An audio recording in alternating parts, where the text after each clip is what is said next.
With utmost respect and admiration, I humbly request Oma Swamiji, the esteemed spiritual guide and a source of profound wisdom, to honor us with the privilege of delivering the convocation address.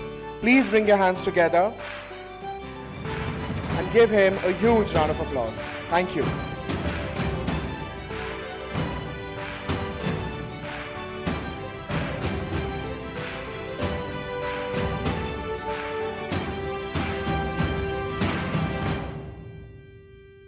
प्रणाम आप सभी लोगों को, विशेष करके एक शिक्षण संस्थान, एक विद्यालय, एक महाविद्यालय, इसकी भूमि को प्रणाम, माता सरस्वती को प्रणाम, जिनकी कृपा पात्र आप सभी हैं, और साथ ही साथ बहुत सारा साधुवाद और शुभकामनाएं रमाशंकर जी को और उनके इस इंस्टीट्यूट को और आप सभी को जो यहाँ उपस्थित हैं।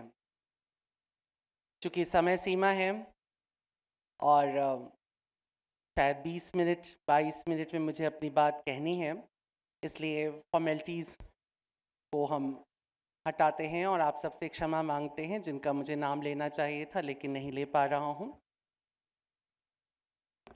अच्छा है कि आप सब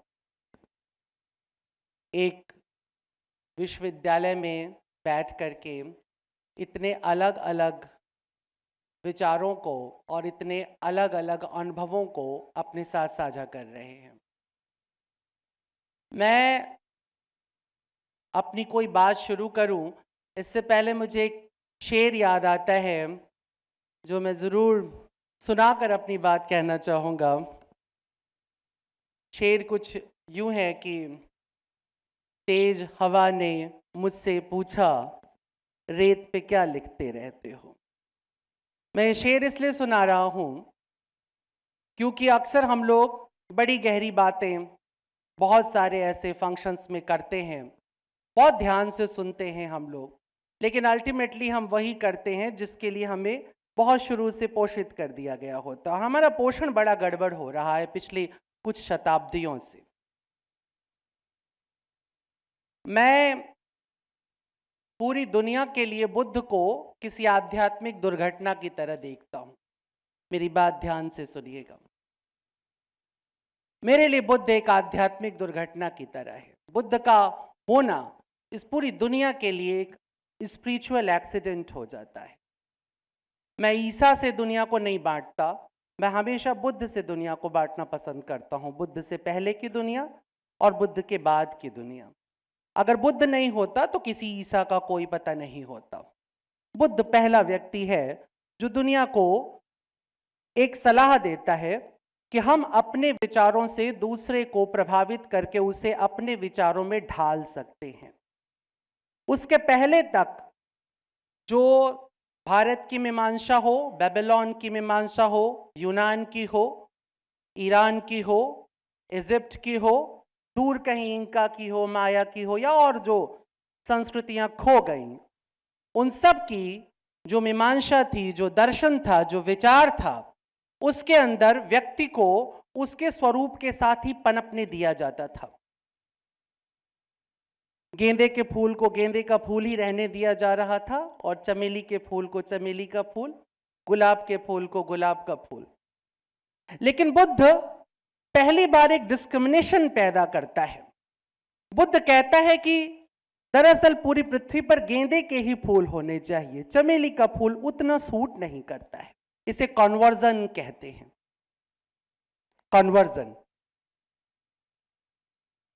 और इसके बाद पूरी दुनिया में एक नए तरह का झंझावात खड़ा हो जाता है। आपको बड़ा गर्व होता है और भारत में बड़े गर्व के साथ इतिहासकार भी घोषित करते हैं, और आजकल तो राजनेताओं ने सारे ठेके ले रखे हैं, इतिहास भी पढ़ाने का, धर्म भी पढ़ाने का, विज्ञान भी पढ़ाने का, तो अब उनका ज्यादा स्वर ऊंचा होता है। और ये सारे के सारे एक बात की उद्घोषणा बड़े अच्छे से करते हैं कि दुनिया को पहला महाविद्यालय, पहला विश्वविद्यालय भारत ने दिया है, तक्षशिला के रूप में, बाद में नालंदा के रूप में। और हमें नहीं भूलना चाहिए कि तक्षशिला या नालंदा मौलिक रूप से बौद्ध विश्वविद्यालय थे, बौद्ध धर्म के प्रचार प्रसार के लिए बनाए गए थे। बुद्ध के बाद एक और नाम मैं लेना चाहूंगा, आप सभी विद्वान बैठे हुए हैं यहां, एरिस्टोटल का, अरस्तु का। अरस्तु ने शिक्षा के संदर्भ में एक बड़ी महत्वपूर्ण बात कही। हमको ये याद रखना चाहिए कि बुद्ध के बाद इस दुनिया पे अरस्तु का बड़ा गहरा प्रभाव है। खासतौर पे पश्चिम से जितनी भी हवाएं आई हैं, सब में अरस्तु की खुशबू आती है, सुकरात की नहीं। सुकरात थोड़ा खतरनाक है, उसे छोड़ दिया गया। प्लेटो की बात भी किसी ने थोड़ी देर पहले की थी, प्लेटो भी अच्छा आदमी है, मगर स्वीकार्यता अरिस्टोटल की होती है, क्योंकि अरिस्टोटल एक अच्छी बात करता है। सुकरात के लिए शिक्षा आत्मशोध है, अपना अनुसंधान करने की प्रक्रिया है सुकरात के लिए शिक्षा, लेकिन एरिस्टोटल के लिए नहीं। एरिस्टोटल कहता है कि युवाओं को शिक्षित करो ताकि वो तुम्हारे राज्य को सुदृढ़ कर सके। ध्यान देना मेरी बात को। वशिष्ठ की शिक्षा, सुकरात की शिक्षा, इन सभी शिक्षाओं में आत्मचिंतन है, अपनी तलाश है। यानी कि हम जिस देश पे इतना गर्व करते हैं, इस देश की सारी महानता इस बात में भी छुपी हुई है कि हमने व्यक्ति को अपने भीतर जाकर के सत्य को समझना और फिर उस सत्य को पूरी प्रकृति के बीच में उद्घाटित होते हुए देखने की एक प्रक्रिया सिखाई थी।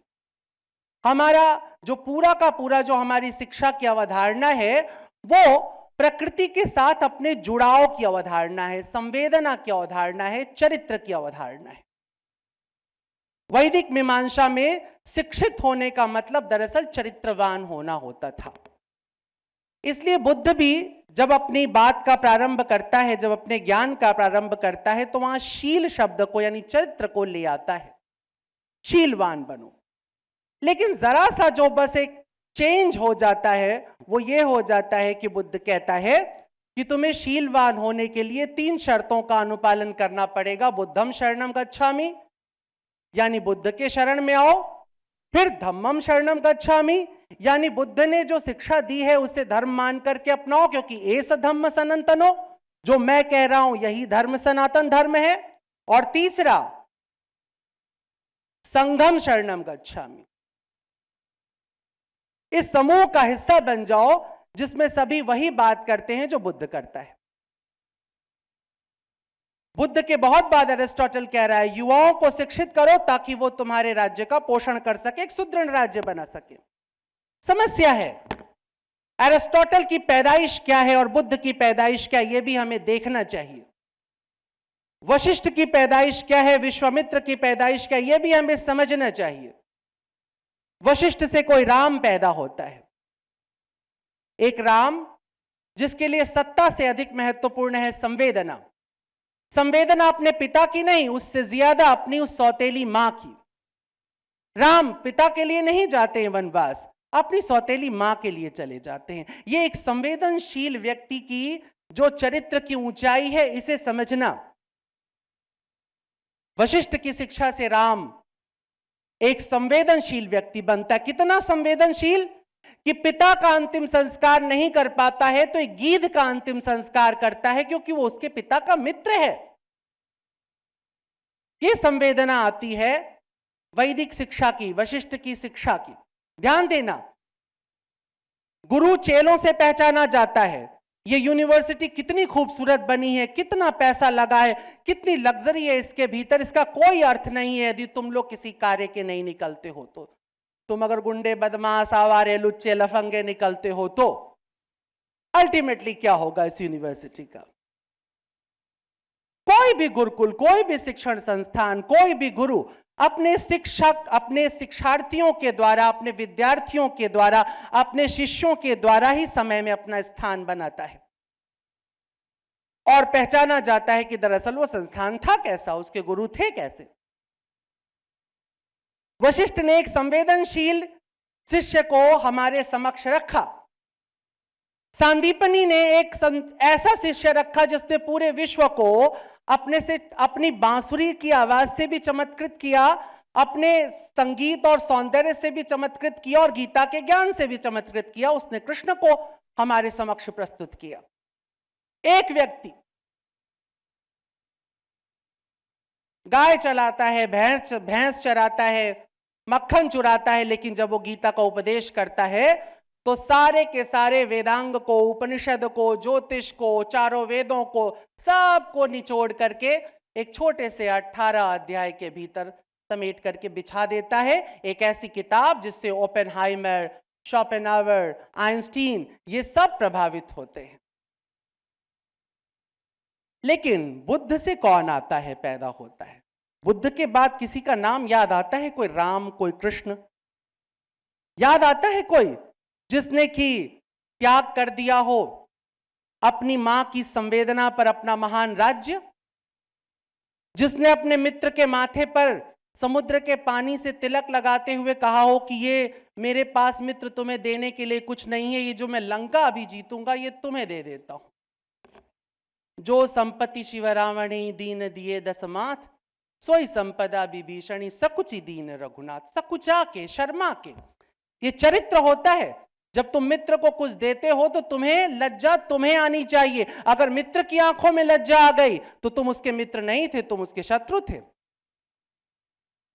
इतनी तमीज सिखाई गई है तुम्हें कि जब किसी को कुछ दो तो उसकी खलील जिब्रान ने कहा था कि हे ईश्वर मुझे उस दिन से बचाना कि जब मैं किसी की मदद करूं और उसकी आंखों में लज्जा आ जाए। तुम तो लज्जित करने के लिए ही मदद करना पसंद करते हो। तुम्हारे चरित्र में तो विशिष्टता है। फेसबुक पे लिख देते हो कि आज मैंने 2 केले किसी को गिफ्ट दिए हैं। कौन से चरित्र तुम्हारा निर्मित हो रहा है? बड़ा अच्छा लगता है ये, पर समझना जीवन में उस शिक्षा का कोई काम नहीं है जो तुम्हारे चरित्र के भीतर जाकर के उसका कल्टीवेशन नहीं कर रही, उसका निर्माण नहीं कर रही है, व्यर्थ है। और बुद्ध की शिक्षाओं के बाद भारत पहली बार साम्राज्यवाद का दर्शन करता है। कोई बिंबिसार, कोई समुद्रगुप्त, कोई अशोक, अपने भाइयों का वध करने वाला, अपने पिता को कैद करने वाला, परंपराएं शुरू होती हैं। और अरिस्टोटल के बाद एक अलेक्जेंडर निकलता है, द ग्रेट। शर्मनाक बात है, हम लोग आजकल तानाशाही में भी अपनी चॉइसेस रखते हैं। इसको तानाशाह कहेंगे, उसको तानाशाह नहीं कहेंगे, लेकिन प्रकृति के अनुसार तानाशाही तानाशाही होती है। अरस्तु का चेला दुनिया का सबसे हिंसात्मक आदमी निकलता है, सिकंदर। क्योंकि राज्य के लिए यदि तुम शिक्षित होगे तो तुम राज्य के गुलाम बनोगे, ना कि तुम अपने स्वामी बन पाओगे। इसको ध्यान रखना। भारतीय चिंतन स्वामित्व में विश्वास कर रहा था।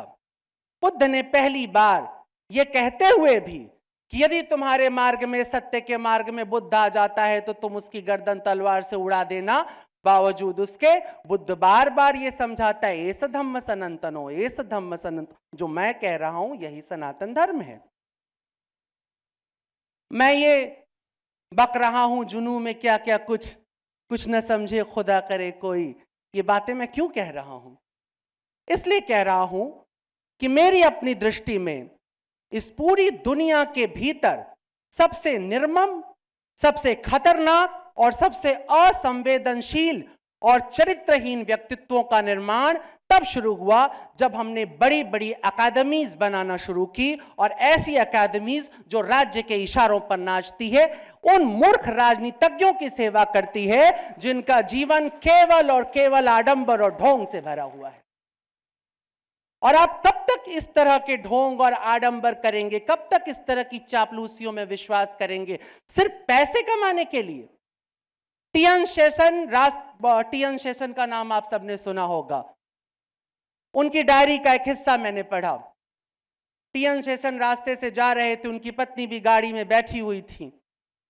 बीच में बया पता नहीं अब कहीं बया बची है कि नहीं बची, बनारस में तो नहीं बची हुई है। हमारे बचपन में एक छोटा सा पीला सा पंछी होता था, गौरैया नुमा, उसे बया कहते थे। वो बड़ा खूबसूरत घोंसला बनाता था, सुराही के आकार का।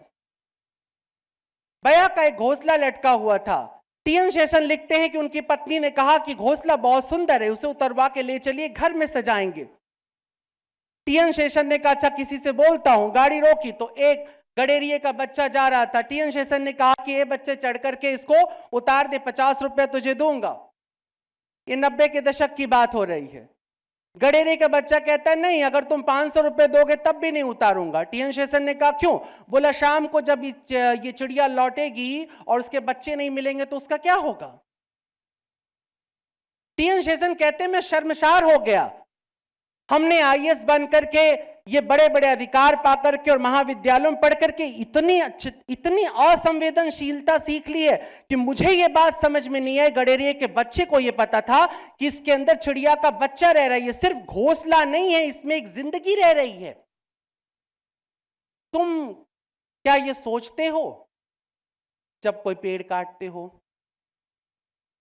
जब तुम अपने शौक के लिए तोता, खरगोश, कबूतर पालते हो, या जब तुम अपने मजे के लिए किसी को सरेआम फेसबुक पर, ट्विटर पर ट्रोल करते हो, उसे बेइज्जत करते हो बिना किसी भी सच्चाई के अंत तक पहुंचे, क्योंकि सिर्फ तुम्हें मजा आता है। ये कौन सी शिक्षा तुमने पाई है जिसमें सिर्फ मजा इंपॉर्टेंट हो गया है? मैं बहुत सारी क्षमा के साथ कहना चाहूंगा, चूंकि आप में से ज्यादातर लोग अकादमी से जुड़े हुए हैं, लेकिन आप जरूर ये पन्ने पलट कर देखिएगा कि इतिहास में कहां से चूक शुरू होती है।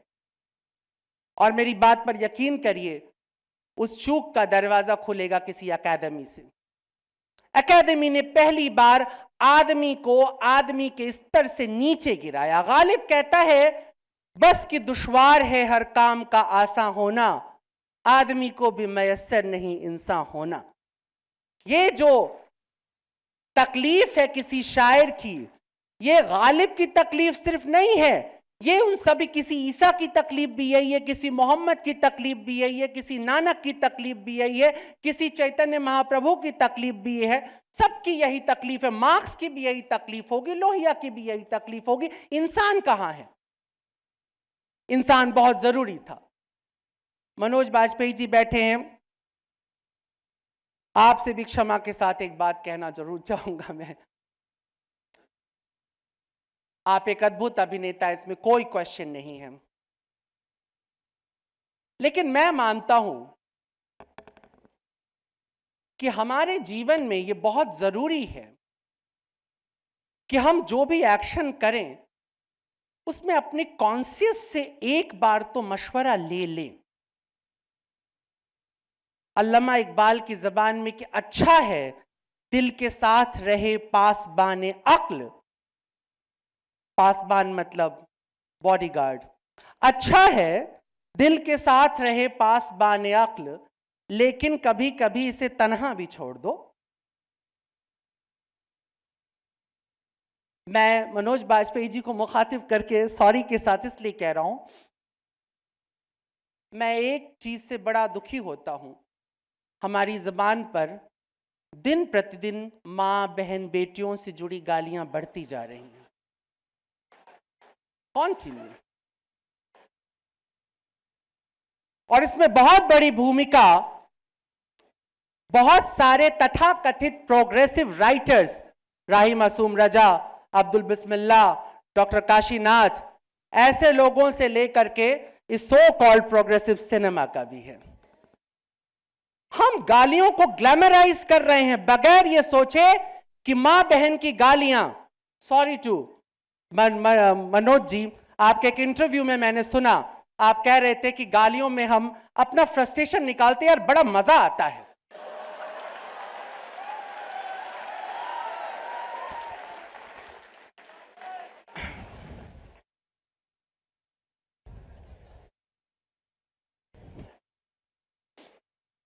पर मनोज जी, यह आपके लिए नहीं कह रहा हूं, आप तो अभिनेता हैं, आपके पास जो स्क्रिप्ट आ रही है आप उसे पढ़ रहे हैं, लेकिन मैं इसलिए कह रहा हूं कि किसी की मां को बेइज्जत करना, किसी की बहन को बेइज्जत करना, और बेइज्जत नहीं करना, उसका मौखिक बलात्कार करना, यह कैसे अपना फ्रस्ट्रेशन निकालना हो सकता है? और हम इसे एंटरटेनमेंट कैसे समझ सकते हैं? और फिर हम निर्भया जैसी स्त्रियों के बलात्कार होने पर हम मोमबत्ती लेके मूर्खों की तरह खड़े कैसे हो सकते हैं? हाउ? इम्पॉसिबल। तुम खड़े होकर मां बहन की गालियां दो और फिर तुम उम्मीद करो कि तुम्हारे देश में स्त्रियों का बलात्कार नहीं होगा। ये गालियां बच्चों को तैयार करती हैं बलात्कार करने के लिए। ये गालियां बताती हैं कि दूसरे की माएं, दूसरों की बेटियां सेक्सुअल ऑब्जेक्ट से ज्यादा कुछ भी नहीं है और तुम्हारे मर्द बनने के लिए जरूरी है कि तुम किसी औरत की इज्जत लूट लो। ये है, ये तुम सीख रहे हो। और तुम बच्चे बहुत खुश मत हो, ये मनोज बाजपेयी जी के लिए नहीं है। तुम में से कौन कौन है जो गालियां नहीं देता? जरा हाथ उठाए तो ईमानदारी के साथ।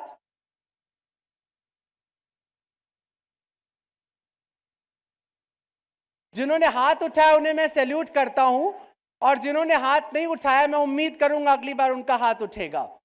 पॉसिबल? और यहां बैठी जितनी भी लड़कियां हैं, जितनी भी स्त्रियां हैं, मैं उनसे हाथ जोड़कर अनुरोध करता हूं कि अगर कोई व्यक्ति, कोई दुकानदार हो, कोई सिनेमा हो, कोई नाटक हो, कोई दोस्त हो, अगर वो मां बहन की गालियां दे रहा है तो उसका सीधा बायकॉट करिए। सविनय अवज्ञा, सीधी सी जरूरत है। ये कोई राजनीतिक भाषण नहीं दे रहा हूं मैं, क्योंकि अक्सर मैं जब विषय खोलता हूं तो 2-3 घंटे बोलता हूं। मेरे पास 20 मिनट की लिमिटेशन थी, इसलिए बहुत जरूरी थी कि मैं कुछ खास मैसेज आप तक कन्वे कर दूं। और उसमें एक मैसेज ये है कि आप कितनी अच्छी अंग्रेजी बोलते हैं, हिंदी बोलते हैं, उर्दू बोलते हैं, इससे कोई फर्क नहीं पड़ता। आपकी बातों में आपका दिल कितना शामिल है, आपका कैरेक्टर कितना शामिल है, इससे बहुत फर्क पड़ता है। कबीर को भाषा नहीं आती थी। कबीर की भाषा गलती से किसी नामवर सिंह के हाथ पहुंच जाती तो कहते ये तो कविता है ही नहीं, फेंक दिया गया होता। लेकिन हम जानते कबीर हमें कहां कहां से उद्वेलित करता है, कहां कहां पर हमारे अंदर प्रहार करता है। गालिब अपनी उर्दू की कविताओं को बकवास कहते थे, लेकिन गालिब जिंदा हैं अपनी उर्दू की कविताओं की वजह से, क्योंकि दिल जहां पर लगेगा जिंदगी वहीं पर पैदा होगी। तुम कितनी बड़ी डिग्री लेकर के जाओगे, इससे तुम्हें जरूर थोड़ा सा फर्क पड़ेगा, मगर दुनिया को इससे कोई खास फर्क नहीं पड़ने वाला। तुम फिर किसी मूर्ख के नौकर बनकर के रह जाओगे अगर तुम्हारी अपनी आत्मा जिंदा नहीं हुई है, तुम्हारा अपना चरित्र जिंदा नहीं हुआ है। मैं सभी शिक्षालयों के बीच में एक ही बात कहना चाहता हूं कि आप पढ़ाइए। आने वाली दुनिया टेक्नो वर्ल्ड है। अब हम जेन्स हो रहे हैं, ड्यूड, और अभी जेन्स हो गए हैं हम। हमारी दुनिया बदल रही है। हम कभी आम आदमी थे, अभी रोबोटिक हो रहे हैं। और उम्मीद करता हूं कि 50 साल के बाद हम लोगों की ये सारी बातें बकवास होंगी, क्योंकि रोबोट्स को ना गालिब समझ में आएगा ना मीर। रोबोट को क्या पता राव साहब की नाजुकी उसके लब की क्या कही है, पंखुड़ी गुलाब की सी है। रोबोट को क्या पता होगा?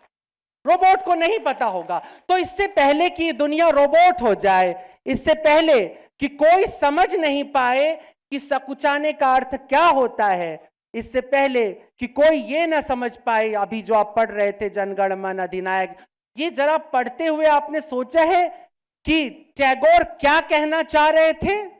पंजाब, सिंध, गुजरात, मराठा, इतने नाम लेने की जरूरत क्या थी? टैगोर से ही अपनी बात खत्म करता हूं। बलराज साहनी बहुत बड़े अभिनेता थे। बलराज साहनी बहुत अच्छे राइटर भी हुआ करते थे। टैगोर के यहां वो थे, शांति निकेतन में थे। वो अंग्रेजी और हिंदी में कहानियां लिख रहे थे। टैगोर को दिखाने के लिए लेकर के गए। टैगोर ने कहा, तुम तो सिंधी हो, फिर तुम ये हिंदी और अंग्रेजी में क्यों लिख रहे हो? तो उसने कहा, क्योंकि ये आम फहम जबान है। तो टैगोर ने मुस्कुरा कहा, फिर सिंधी का क्या होगा? आप मेरी बात समझ पाए? टैगोर उस विविधता में विश्वास करते थे, इसलिए वो कहते थे कि अगर मुझे मनुष्य और राष्ट्र में से एक चुनने को कहा जाएगा तो मैं मनुष्य को चुन लूंगा, राष्ट्र को छोड़ दूंगा। क्योंकि मनुष्य का पैदा होना, मनुष्य का बनना इस पृथ्वी की उपलब्धि है। किसी राष्ट्र का बनना, किसी शासन का बनना, किसी सत्ता का बनना, किसी साम्राज्य का बनना, वो इस सृष्टि की दुर्घटना है। इस प्रकृति को कोई आनंद नहीं है अगर हम एक बहुत बड़ा साम्राज्य बना लें, लेकिन इस प्रकृति का दिल पुलकित हो जाता है, हर्ष से भर जाता है जब कोई सच्चा व्यक्ति यहां गुजरता है, जब कोई महावीर चलते चलते अपनी अंतिम चादर किसी कैक्टस के ऊपर डाल देता है, ये सोचकर कि उसमें खिला हुआ एक छोटा सा सफेद का फूल कहीं धूप से मुरझा न जाए। जब ऐसी संवेदना, जब ऐसा चरित्र तुम्हारे भीतर उतरेगा तो मुझे लगता है कि इस तरह के विद्यालयों या महाविद्यालयों का कोई अर्थ निकल करके आएगा, वरना सिर्फ और सिर्फ तुम लोग अर्थ चक्र का हिस्सा बन करके अनर्थ पैदा करते रहोगे। और मैं नहीं चाहता हूं कि भारत की भावी पीढ़ियां अर्थ के चक्कर में अनर्थ करती रहें। और मनोज जी से क्षमा के साथ बस ये कह रहा हूं, आप अद्भुत अभिनेता है, मैं आपका बहुत बड़ा मुरीद हूं। मैंने आपको थोड़ी देर पहले भी कहा कि आपने अलीगढ़ जैसी फिल्म की, आपने गैंग्स ऑफ वासेपुर जैसी फिल्म की, आपने सिर्फ एक आदमी जैसा कैरेक्टर किया। बिना गालियों के भी आप इतने ही चमकदार और खूबसूरत लगेंगे। अगर हो सके तो प्लीज इससे परहेज करिए, क्योंकि आप आइकॉन हैं। जब आप बोलते हैं तो सिर्फ एक कैरेक्टर नहीं निभा रहे होते हैं, बल्कि एक कैरेक्टर बना भी रहे होते हैं। हम सबको ये समझना चाहिए, हम में से जो भी समाज में कहीं भी पहुंच गया है, वो सिर्फ अपने कैरेक्टर से चमकदार नहीं होना चाहिए, उसको ये ध्यान रखना चाहिए कि उसका चरित्र सैकड़ों हजारों चरित्रों का निर्माण भी करेगा। धन्यवाद।